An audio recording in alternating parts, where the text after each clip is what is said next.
Dysfunctional vet. I am in the process of taking care of the butternut squash that I cut up and bottled. I just took a probe and probed around in the water, and the temperature, depending upon where I'm at inside there, can vary as much as 10 degrees from one spot to the other. You can see it's beginning to boil. The bubbles are coming up, especially right over here. But I thought that was interesting that the temperature would vary that much.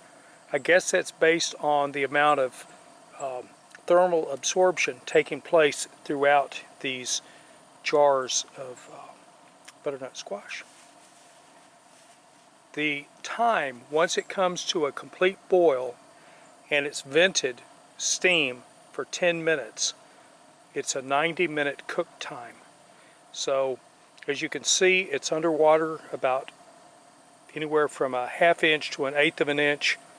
And so in just a moment or two, we'll be putting the cap on, we'll be closing it up, it'll be coming up to a full boil, we'll vent for 10 minutes, and then we'll run it for 90.